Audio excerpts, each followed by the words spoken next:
Hello friends, आज की video में हम बात करेंगे कि NSCL रिक्वायरमेंट 2024 का यहाँ पर नोटिफिकेशन आपका जारी कर दिया गया है और यहाँ पर नीचे दिया हुआ है कि प्लीज़ सब्सक्राइब माय चैनल। अगर आपको वीडियो पसंद आएगा तो ज़रूर इस चैनल को सब्सक्राइब कीजिएगा और अपने दोस्तों के पास भी शेयर कीजिएगा। तो बिना टाइम वेस्ट किए हम वीडियो को स्टार्ट करते हैं। देखिए यहाँ पर दिया हुआ टॉपिक्स, तो यहाँ पर टॉपिक्स में आपको क्या क्या बताएंगे वो यहाँ पर दिया हुआ है।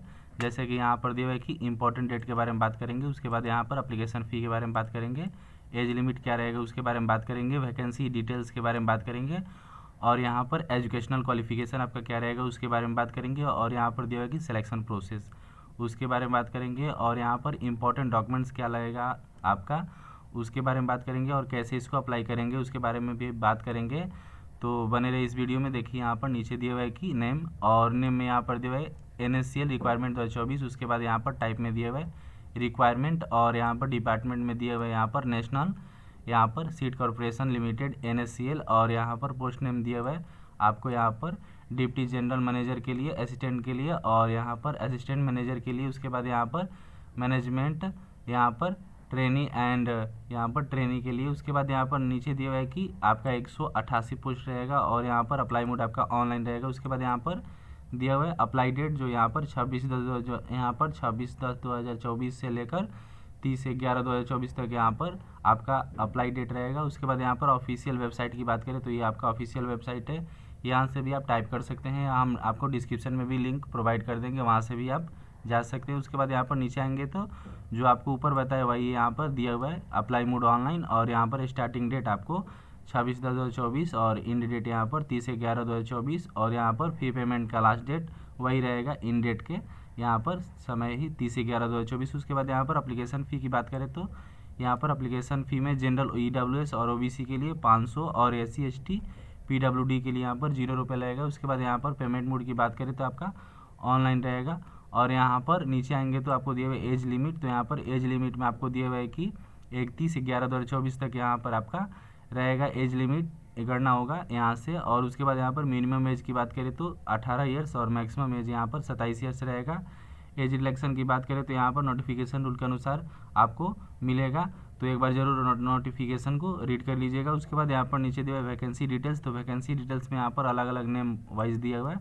जैसे यहाँ पर दिया हुआ है कि डिप्टी जनरल मैनेजर के लिए और यहाँ पर असिस्टेंट मैनेजर के लिए, यहाँ पर दिया हुआ है कि मैनेजमेंट ट्रेनिंग HR के लिए। उसके बाद यहाँ पर नीचे आएंगे तो आपको यहाँ पर मैनेजमेंट ट्रेनी क्वालिटी कंट्रोल के लिए। उसके बाद यहाँ पर मैनेजमेंट ट्रेनी, यहाँ पर इलेक्ट्रिक इंजीनियर और यहाँ पर सीनियर ट्रेनी दिया हुआ है। उसके बाद यहाँ पर ट्रेनी दिया हुआ है एग्रीकल्चर ट्रेनी क्वालिटी, यहाँ पर ट्रेनी दिया हुआ है क्वालिटी कंट्रोल के लिए। उसके बाद यहाँ पर ट्रेनी दिया हुआ है मार्केटिंग और ट्रेनी यहाँ पर दिया हुआ है ह्यूमन रिसोर्सेज के लिए। उसके बाद यहाँ पर ट्रेनी स्टेनोग्राफर ट्रेनी अकाउंट के लिए। उसके बाद यहाँ पर ट्रेनी एग्रीकल्चर स्टोर के लिए। उसके बाद यहाँ पर नीचे आएंगे तो ट्रेनी इंजीनियरिंग स्टोर के लिए और यहाँ पर ट्रेनी टेक्निकल के लिए, इतना नाम यहाँ पर दिया हुआ है। उसके बाद यहाँ पर नीचे आएंगे तो दिया है टोटल एजुकेशनल और यहाँ पर एजुकेशनल क्वालिफिकेशन की बात करें तो यहाँ पर दिया हुआ है कि डिप्टी जनरल मैनेजर के लिए आपको यहाँ पर क्या होना चाहिए एलिजिबिलिटी वो दिया हुआ है। जैसे यहाँ पर दिया हुआ है कि MBA HR 2 years PG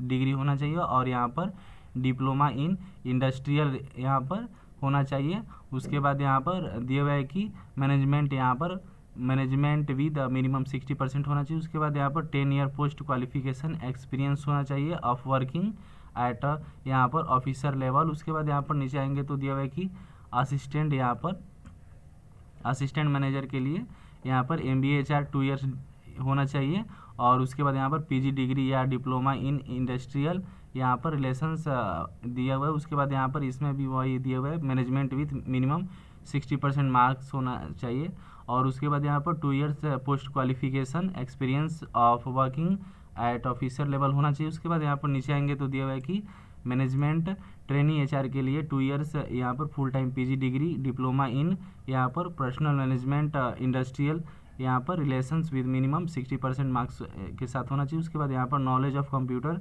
MS office in mandatory है, आपको MS ऑफिस आना चाहिए अच्छे से। उसके बाद यहाँ पर नीचे दिया हुआ है कि आपको यहाँ पर मैनेजमेंट ट्रेनिंग यहाँ पर क्वालिटी कंट्रोल के लिए MSc एग्री यहाँ पर विद स्पेशलाइजेशन इन यहाँ पर एरोनॉमी सीड यहाँ पर टेक्नोलॉजी विथ मिनिमम 60% मार्क्स और यहाँ पर नॉलेज आपको कंप्यूटर में MS ऑफिस होना चाहिए, वो भी यहाँ पर मैंडेटरी दिया हुआ है। उसके बाद यहाँ पर नीचे दिया हुआ है कि मैनेजमेंट ट्रेनिंग यहाँ पर इलेक्ट्रिक के लिए BE BTech होना चाहिए, और इलेक्ट्रिक या यहाँ पर इलेक्ट्रिकल इंजीनियरिंग या electrical and electronics engineering with minimum 60% marks के साथ। और उसके बाद यहाँ पर दिया हुआ है कि MBA यहाँ पर ट्रेनिंग के लिए यहाँ पर विजिलेंस के लिए यहाँ पर दिया हुआ है कि आपको MBA अच्छा 2 ईयर्स, PG यहाँ पर degree diploma in industrial relations यहाँ पर विद मिनिमम 50% मार्क्स के साथ। उसके बाद यहाँ पर नीचे आएंगे तो दिया हुआ है आपको कि यहाँ पर ट्रेनिंग एग्रीकल्चर के लिए BSc agri with minimum 60% marks के साथ, और कंप्यूटर में MS ऑफिस यहाँ पर मैंडेटरी रहेगा। उसके बाद यहाँ पर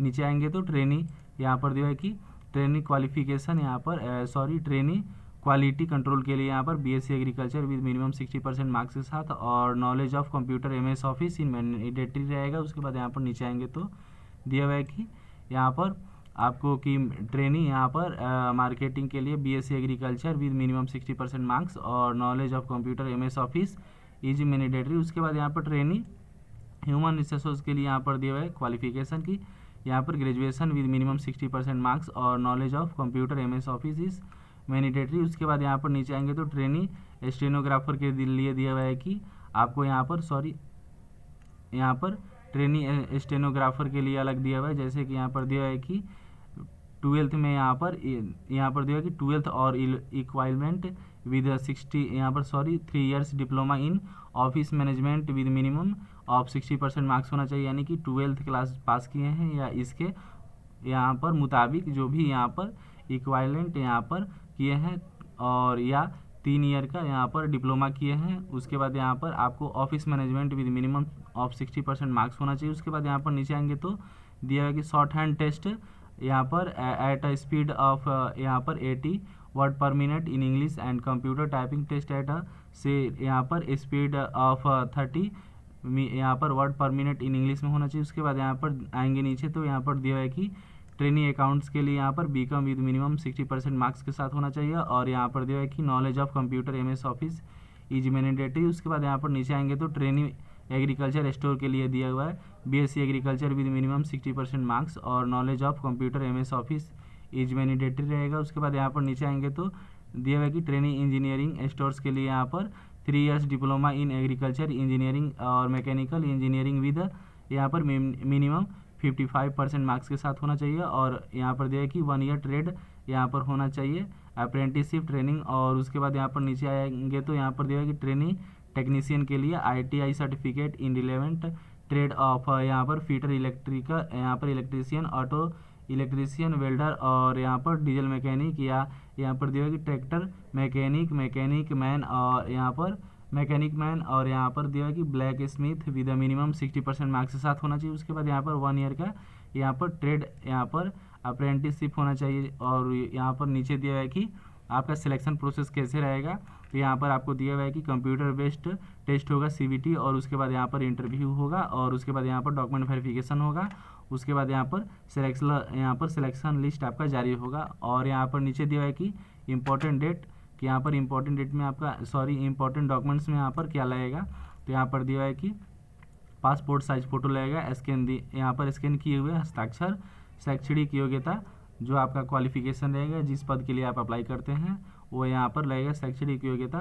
उसके बाद यहाँ पर पहचान प्रमाण पत्र, निवास प्रमाण पत्र यदि लागू हो तो, और जाति प्रमाण पत्र यदि लागू हो तो, विकलांगता प्रमाण पत्र यदि लागू हो तो। उसके बाद यहाँ पर अन्य दस्तावेज जो भी है आपके पास वो जरूर यहाँ पर ले जाइएगा। उसके बाद यहाँ पर दिया है कि हाउ टू अप्लाई, कैसे इसको अप्लाई करेंगे, तो यहाँ पर दिया है कि आपको सबसे पहले यहाँ पर आवेदन करने के लिए आपको यहाँ पर NSCL के ऑफिशियल वेबसाइट पर जाना होगा, और ऑनलाइन आवेदन भरने के लिए सामान्य शर्तें यहाँ पर अनुदेश को यहाँ पर सावधानीपूर्वक पूरा करें। और उसके बाद यहाँ पर दिया कि सबसे पहले आप सभी NSCL के ऑफिशियल वेबसाइट पर जाएंगे, जो ऊपर हम बोले थे वही यहाँ पर दिया। उसके बाद यहाँ पर दिया कि अब आपको सबसे पहले अपना यहाँ पर रजिस्ट्रेशन करना होगा। रजिस्ट्रेशन करने के बाद यहाँ पर आपको एक यूज़र ID और पासवर्ड मिलेगा। और यहाँ पर दिया है कि अब आप लॉगिन पेज पर यूज़र ID और पासवर्ड के माध्यम से लॉगिन करेंगे, और लॉगिन करने के बाद यहाँ पर अपना जो भी है वो यहाँ पर अपना खुल जाएगा यहाँ पर पोर्टल, उसमें अपना आवेदन फॉर्म जो भी है अपना अप्लाई करेंगे। और अप्लाई करने के बाद यहाँ पर